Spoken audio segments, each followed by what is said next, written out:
Hello everyone, I am Nisha Lamba and I welcome you all to our channel Unacademy judiciary. और मैं आपके सामने हाजिर हूं एक और लेटेस्ट लीगल अपडेट के साथ। आज के इस वीडियो के अंदर हम सुप्रीम कोर्ट के बहुत इंपॉर्टेंट जजमेंट के बारे में बात करने वाले हैं। जजमेंट रिजर्वेशन से संबंधित है। जैसा कि आप सभी जानते हैं, भारत के अंदर गवर्नमेंट जॉब्स में रिक्रूटमेंट के लिए एक रिजर्वेशन पॉलिसी फॉलो की जाती है। कुछ सीट्स को रिजर्व किया जाता है कुछ कैटेगरीज के लिए, जैसे ST, SC, OBC, other categories. इनके लिए आरक्षण, कुछ वर्गों के लिए आरक्षण होता है, मतलब कुछ सीट्स को इनके लिए आरक्षित किया जाता है। उसके अलावा जो रिमेनिंग सीट्स हैं, जो बची हुई सीट्स हैं, उनको हम अनरिजर्व्ड सीट्स कहते हैं। उनके ऊपर जनरल कैटेगरी के जो कैंडिडेट्स हैं वो कंटेस्ट करते हैं। ये बात आपकी जानकारी के लिए आपको बता दूं कि अगर कोई कैंडिडेट जो कि एससी, एसटी, ओबीसी या किसी भी कैटेगरी से बिलोंग करता है और वो मेरिटोरियस भी है, मतलब वो जनरल की कट ऑफ क्लियर कर लेता है, यानी बिलोंग तो वो एससी, एसटी, ओबीसी किसी भी कैटेगरी से बिलोंग करता है, बट वो जनरल की कट ऑफ क्लियर कर लेता है, तो वो अनरिजर्व्ड सीट ले सकता है और जो रिजर्व्ड सीट है उसको छोड़ सकता है। मतलब ऐसा जरूरी नहीं है कि अगर आप किसी कैटेगरी से बिलोंग करते हैं तो उस कैटेगरी की ही सीट मिलेगी और जनरल की आपको नहीं मिलेगी। वो उसके पास एक चॉइस है कि वो अनरिजर्व्ड सीट पर कंटेस्ट कर सकता है, वहां कोई प्रॉब्लम नहीं है। इस बात पर जनरल कैटेगरी के कैंडिडेट्स अक्सर रोष जताते हैं, लेकिन यही कानून है। अब मेन प्रॉब्लम कहां पर आती है? प्रॉब्लम आती है कि कई बार आपने देखा होगा जो रिक्रूटिंग एजेंसीज हैं वो कैटेगरी के कैंडिडेट्स के लिए कुछ रिलैक्सेशन दे देती हैं। जैसे मान लीजिए एज लिमिट हो गई कि किसी एग्जाम के लिए एज लिमिट है 25 साल, राइट? कि अगर कोई कैंडिडेट 25 साल से कम का है तो वो अप्लाई कर सकता है, 25 साल से ज्यादा का कैंडिडेट अप्लाई नहीं कर सकता, आपकी एज निकल चुकी है। ये एक रूल है जो कि जनरल कैटेगरी के लिए है। लेकिन अगर आप किसी कैटेगरी से बिलोंग करते हैं, मतलब एससी, एसटी, ओबीसी कैटेगरी से बिलोंग करते हैं, तो आपको 5 साल का रिलैक्सेशन दे दिया गया है। आपके लिए जो मैक्सिमम एज है वो 30 साल की है, तो आप 30 साल तक की एज तक एलिजिबल हैं, तो आप उस कैटेगरी का बेनिफिट उठा लेंगे। लेकिन अब प्रॉब्लम कहां पे आ रही है? प्रॉब्लम आती है कि आप बेनिफिट तो अपनी कैटेगरी का ले रहे हैं कि आप लेट्स से 28 साल के हैं, जनरल का जो बच्चा है वो 25 साल से ऊपर का पेपर नहीं दे सकता, लेकिन आप एससी, एसटी या ओबीसी कैटेगरी से हैं तो आप 28 साल की उम्र में भी पेपर दे सकते हैं क्योंकि आपको रिलैक्सेशन मिला है। अब क्या ऐसे में जो ये रिलैक्सेशन आपको मिला है, क्या उस रिलैक्सेशन का बेनिफिट उठाकर आप अनरिजर्व्ड की सीट ले सकते हैं? तो ये मुद्दा सुप्रीम कोर्ट में पहुंचा। अब इस मुद्दे के ऊपर एक कोई डायरेक्ट आंसर नहीं है कि हाँ बिल्कुल ब्लैक एंड व्हाइट में आंसर है।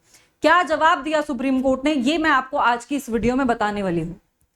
चलिए स्टार्ट करते हैं आज का वीडियो। इस वीडियो के अंदर प्रॉपर डिटेल में अंडरस्टैंड करेंगे इस पूरे मुद्दे को, राइट? वीडियो के अंदर आगे जाने से पहले आपको बता दूं कि सोशल मीडिया पर अगर आप मेरे साथ कनेक्ट करना चाहते हैं तो निशा_लांबा 07 ऑन इंस्टाग्राम एंड टेलीग्राम पर निशा_लांबा 1511 के नाम से आप मुझे सर्च कर सकते हैं। आपको मैं यहां पर मिल जाऊंगी, राइट? और आपको एक और चीज बता दूं कि आज आखिरी दिन है ऑफर का। जो टीचर्स डे का ऑफर था वो एक्सटेंड होकर आज 11 सितंबर तक आपको मिल सकता है। आपको ऑफर में क्या बेनिफिट मिल रहा है? अनअकैडमी जुडिशरी के सभी सब्सक्रिप्शंस पर आपको पूरे कंप्लीट 60% का डिस्काउंट मिलेगा। साथ ही आपको पूरे 12 महीने का जो सब्सक्रिप्शन है वो एक्स्ट्रा बढ़कर मिलेगा फ्री ऑफ कॉस्ट, राइट?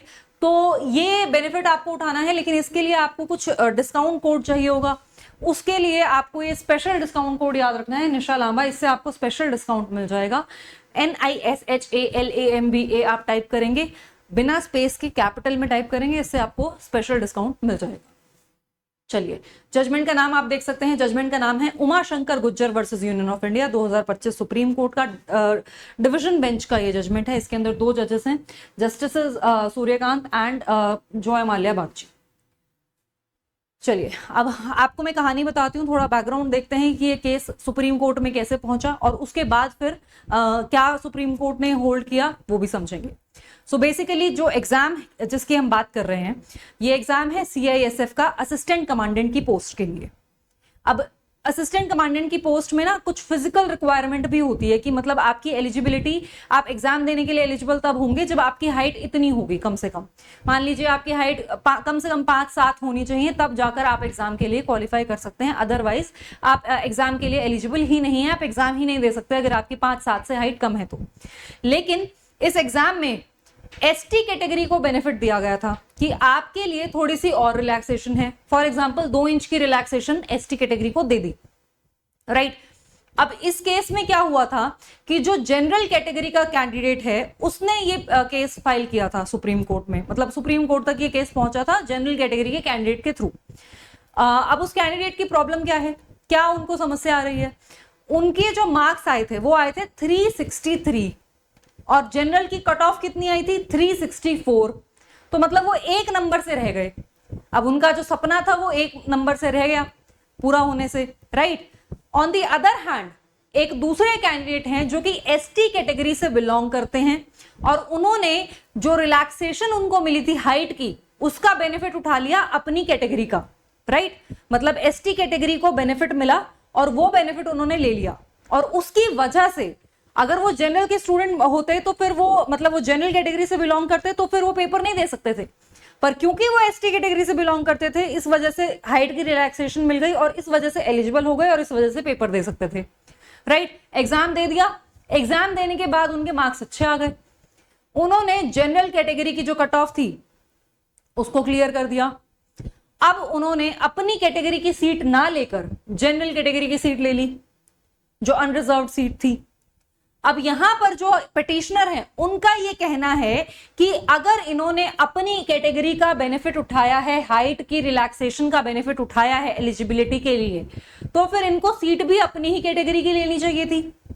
ये जनरल की सीट क्यों ले रहे हैं, इनको जनरल की सीट मिलनी नहीं चाहिए, और अगर ये जनरल की सीट लेना चाहते हैं तो फिर इनको हाइट का बेनिफिट नहीं मिलना चाहिए और इस वजह से उनका जो रिक्रूटमेंट है वो गलत है, उनका रिक्रूटमेंट कैंसिल होना चाहिए, वो जो एक सीट है वो खाली होनी चाहिए और क्योंकि मेरा एक नंबर कम है तो आखिरी जो सीट बची वो मुझे मिलनी चाहिए। ये इनका था कहना सुप्रीम कोर्ट में, राइट। अब सुप्रीम कोर्ट ने इस केस में क्या कहा, सुप्रीम कोर्ट ने इस केस के अंदर डिस्कस किया ये सारा का सारा लॉ कि भाई ऐसा नहीं होता है। होता क्या है, बेसिकली ये डिपेंड करता है रिक्रूटिंग एजेंसी के ऊपर, जो रिक्रूटमेंट रूल्स हैं उनके ऊपर डिपेंड करता है। तो सुप्रीम कोर्ट ने इस केस के अंदर जो ऑफिशियल मेमोरेंडम था सीआईएसएफ की रिक्रूटमेंट का उसको डिस्कस किया, उसको इंटरप्रेट किया, उसको इंटरप्रेट करके उन्होंने बताया कि देखिए जो ऑफिशियल मेमोरेंडम है उसके अंदर ऐसा कोई रेस्ट्रिक्शन नहीं है, मतलब ऐसा कोई रोक नहीं है कि आप अपनी कैटेगरी का बेनिफिट उठाकर जनरल की सीट नहीं ले सकते। अगर ऐसा कोई, सुप्रीम कोर्ट ने यहां पर दूसरे जजमेंट के साथ इसको कंपेयर भी किया, मैं आपको नाम बताती हूं दूसरे जजमेंट का। दूसरे जजमेंट का नाम है railway protection force and others versus Premchand Kumar and others. तो इस जजमेंट के अंदर सुप्रीम कोर्ट ने बताया कि देखो दो चीजें अलग अलग हैं। एक तरफ तो एक एग्जाम निकला, उस एग्जाम के अंदर साफ साफ लिखा है रूल्स के अंदर कि अगर कोई कैटेगरी का स्टूडेंट है, एससी एसटी ओबीसी कैटेगरी का स्टूडेंट, और वो रिलैक्सेशन का फायदा उठाता है तो फिर उसको उसी कैटेगरी की सीट मिलेगी, वो रिलैक्सेशन का फायदा उठाकर अनरिजर्व्ड सीट नहीं ले सकता। ऐसा साफ साफ रूल्स में लिखा था। तो इस वजह से वहां पर अगर ऐसा होता तो वो गलत होता, ठीक है, वहां पर रिक्रूटमेंट गलत माना जाता है इस एसटी कैंडिडेट का। लेकिन ऑन दी अदर हैंड जो केस जिसकी हम बात कर रहे हैं सीआईएसएफ की, इसके अंदर जो रिक्रूटमेंट हुआ है वो सही हुआ है। क्यों? क्योंकि सीआईएसएफ के जो रिक्रूटमेंट रूल्स हैं उसमें कहीं पर भी ऐसा कोई रेस्ट्रिक्शन नहीं लगा है, उसमें कहीं पर भी ऐसा कोई एक रूल नहीं बनाया गया है कि माइग्रेशन पॉसिबल नहीं है एसटी कैटेगरी का जनरल कैटेगरी के अंदर अगर उसने फायदा उठा लिया है तो रिलैक्सेशन का, राइट। तो मैं दोबारा से इसको क्लैरिफाई करती हूं आपके लिए। क्या चीज कि सिंपल सी चीज है, सुप्रीम कोर्ट ने कहा है कि यहां पर रिक्रूटिंग एजेंसी के रूल्स को हम देखेंगे। अगर तो रूल्स के अंदर साफ साफ लिखा है कि माइग्रेशन पॉसिबल नहीं है रिलैक्सेशन का फायदा उठाने के बाद, तो फिर माइग्रेशन नहीं होगा। बट अगर रूल्स में ऐसा कोई रेस्ट्रिक्शन नहीं लगा है तो फिर जो कैंडिडेट किसी कैटेगरी से बिलोंग करता है और वो रिलैक्सेशन का फायदा उठा लेता है तो उस केस में वो जनरल की सीट ले सकता है क्योंकि कोई रिस्ट्रिक्शन नहीं है।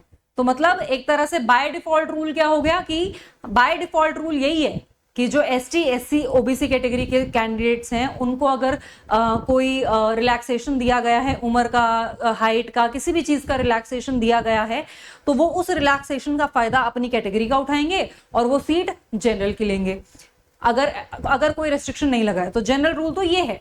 लेकिन अगर जो रिक्रूटिंग एजेंसी है उसमें रूल्स के अंदर साफ साफ ये लिखा है कि आपका माइग्रेशन पॉसिबल तभी है जब आप जनरल कैंडिडेट वाली एलिजिबिलिटी पूरी करते हो, तब आपका माइग्रेशन पॉसिबल है। अदरवाइज आपका माइग्रेशन पॉसिबल नहीं है। अगर आपने रिलैक्सेशन, मतलब आपने रिलैक्सेशन अपनी कैटेगरी का लिया है तो फिर कैटेगरी की सीट लेंगे।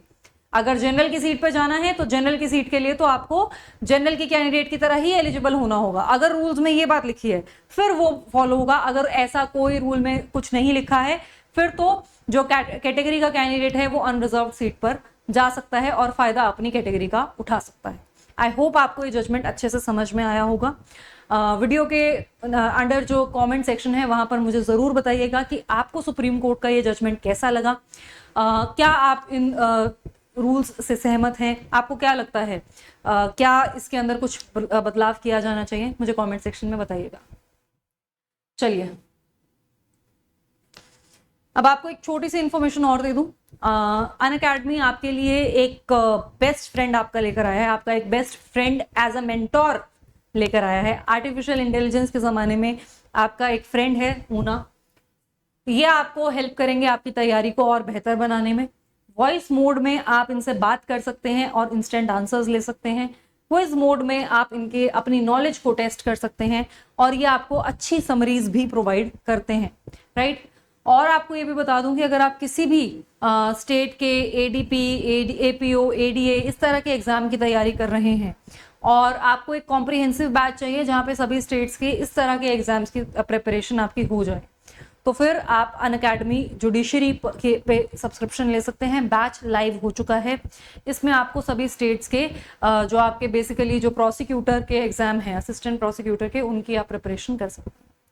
That's all. आपको जो बेनिफिट चाहिए डिस्काउंट का, उसके लिए आपको रेफरल कोड याद रखना है, निशा लांबा मेरा पूरा नाम। मिलते हैं आपसे अगले वीडियो में, तब तक के लिए गुड बाय।